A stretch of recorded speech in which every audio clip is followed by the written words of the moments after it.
జీవుడు చేసుకున్న కర్మే కష్టానికి కారణం. చాలా మందికి తెలియదు. వాళ్ళు కష్టం వచ్చేసింది, దేవుడు అటువంటోడు ఇటువంటోడు నాకు కష్టం ఇచ్చాడు.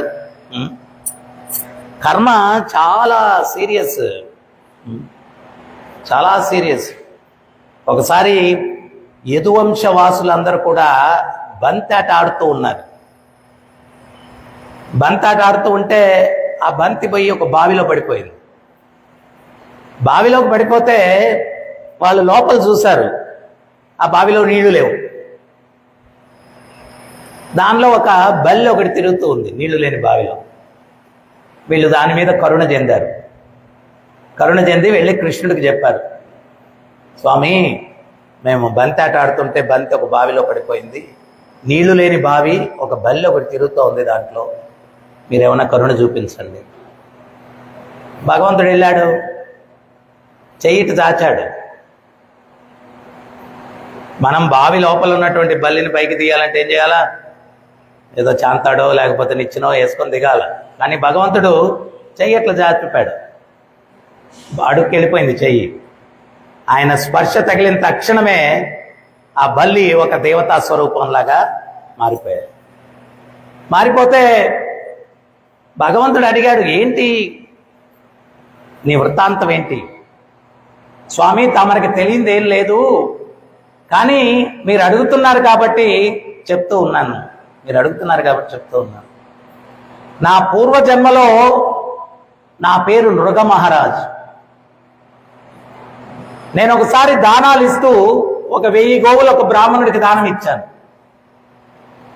దాంట్లో నుంచి ఒక గోవు తప్పించుకొని వచ్చి నా దగ్గర ఉన్న గోవుల మందలో కలిసిపోయింది. నేను మళ్ళీ ఇంకో బ్రాహ్మణుడికి ఈ గోవుల్ని ఇచ్చాను. ముందు బ్రాహ్మణుడికి అర్థమైంది, తనకిచ్చిన మందలో నుంచి ఒక గోవు తప్పించుకొని ఇంకో మందలో, రాజుగారి మందలో చేరింది, దాన్ని మళ్ళీ తిరిగి ఇచ్చాడు. ఇచ్చినటువంటి గోవుని తీసుకొని మళ్ళీ ఇంకోరికి ఇవ్వచ్చా? కరెక్ట్ కాదు కదా, మీరు తప్పు చేశారు. అప్పుడు రాజు అన్నాడు, రెండో వాళ్ళకి ఇచ్చాడు కదా, అది ఇచ్చేవయ్యా, నీకు దానికి బదులుగా కావాలంటే 10,000 గోవులు ఇస్తాను అని. ఏం రాజా, ఇచ్చింది తీసేసుకుంటావా అని రెండో ఆయన అన్నాడు. వాళ్ళిద్దరిని ఎట్లా సాటిస్ఫై చేయాలన్నా కుదరలేదు. వాళ్ళిద్దరూ అసంతృప్తి చెందిన దానికి ఈయన బలి జన్మెత్తాల్సి వచ్చింది. ఇంత సీరియస్ లీలలు ఎందుకు పెట్టారు అంటే, మనకు థిక్ స్కిన్ కాబట్టి, కర్మ గిర్మ పట్టించుకోం కాబట్టి, ఓయమ్మా అంత చిన్న పొరపాటుకే బల్లి జన్మ, కేర్ఫుల్గా ఉండాలా. లేకపోతే మనం కూడా ట్యూబ్లైట్కో బల్లి ఫ్రీ. ఎవడింట్లో ట్యూబ్లైట్ వేసినా కానీ ఒక బల్లి ఎక్కడి నుంచి వస్తుందో తెలియదు, వచ్చేస్తుంది, వచ్చి అంటుంటుంది, మనం చూసి నవ్వుతూ ఉంటుంది.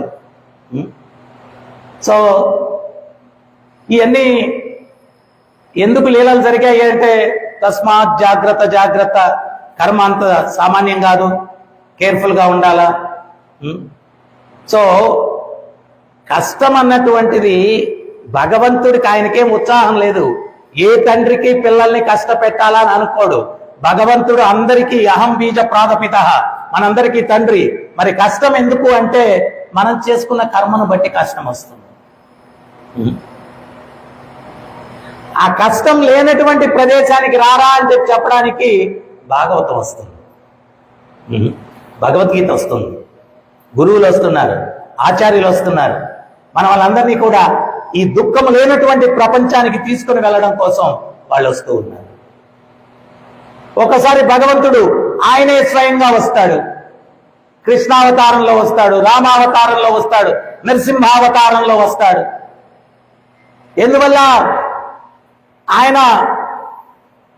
ఆయనకు అద్భుతంగా ఉంది ప్రపంచం, ఆధ్యాత్మిక జగత్తు అద్భుతం. చింతామణి ప్రకర సద్మసు కల్ప వృక్ష వృక్షానుతే శుచురబీర పిపాలయంతం. ఆధ్యాత్మిక జగత్ ఎట్టుంటుంది?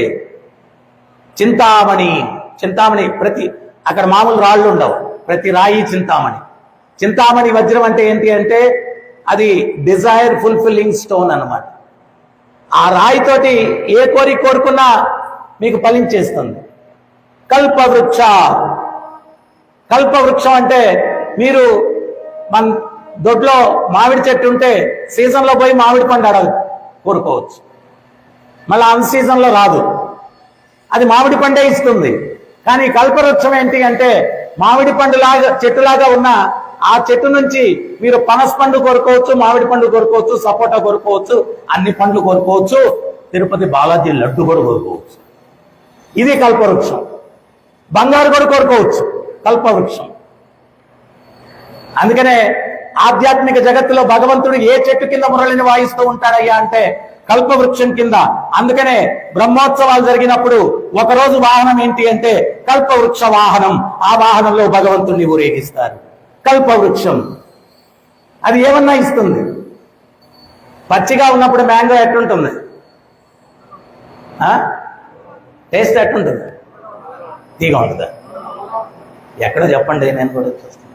ఆ తీయటి పచ్చి మ్యాంగో కోసం పచ్చిగా ఉన్నప్పుడు పుల్లగా ఉంటుంది, పండినప్పుడు అదే పండు తీగా ఉంటుంది. నేను ప్రాథమికంగా భక్తిలోకి వచ్చినప్పుడు కచ్చా మ్యాంగో ఆధ్యాత్మికంగా ఎదుగుతూ ఉంటే పండు మ్యాంగో లాగా తయారవ్వాలి, తీయగా. పండు మ్యాంగో లాగా తయారవ్వాలా. లేదు నేను ఎప్పటికీ పండనండి, పులుపే మన టేస్ట్. నేను ఎప్పటికీ పండను, వచ్చినప్పుడు ఎట్టున్నారో పుల్లగా చివరి వరకు కట్టే ఉంటాను. పండ్లలో రారాజు మామిడి పండు, మ్యాంగో. సో అది మనం భక్తిలోకి వచ్చినప్పుడు దానిలాగా పుల్లగా ఉంది. మనం సమయం గడిపే కొంది టేస్ట్ మారాల, మనలో స్వభావం మారాలి, మనలో స్వభావం మారాలి. సో భగవంతుడికి కల్పవృక్ష, ఆధ్యాత్మిక జగత్తులో కల్పవృక్షాలు. సురభీరపి పాలయంతం, అక్కడ ఏం ఆవులు ఉంటాయి? సురభి ఆవులు ఉంటాయి. రాళ్ళు డిజైర్ ఫుల్ఫిల్లింగ్, చెట్లు డిజైర్ ఫుల్ఫిల్లింగ్, తర్వాత ఆవులు కామధేను సురభి. అక్కడ అన్నీ వరాలిచ్చేటివే ఆధ్యాత్మిక జగత్తులో. అటువంటి వాతావరణంలో భగవంతుడు ఉన్నాడు, అటువంటి వాతావరణంలో భగవంతుడు ఉన్నాడు. అటువంటి వాతావరణంలో ఉన్నటువంటి భగవంతుడు ఇక్కడికి ఎందుకు వస్తాడయ్యా? ఈ భౌతిక జగత్తు, కుళ్ళు ప్రపంచం, ఇక్కడికి ఎందుకు వస్తాడు భగవంతుడు? నా మీద కరుణ, మీ మీద కరుణ. ఆయన బిడ్డలుగా మనం ఇక్కడ పడేటువంటి కష్టాలు చూసి ఆయన తట్టుకోలేక కరుణతో అవతారం తీసుకుని వస్తాడు ఇక్కడికి, మనల్ని ఉద్ధరింపజేయడానికి. కరుణతో వస్తాడు ఇక్కడికి. ఆధ్యాత్మిక జగత్తు అంత అద్భుతంగా ఉంటే మనం ఇక్కడ కష్టాలు పడుతూ ఉంటే చూడలేక భగవంతుడు కరుణతోటి ఆయన అవతారం తీసుకొని ఇక్కడికి వస్తాడు. ఆయన మాధుర్యం ఏంటో మనకు చూపించడానికి.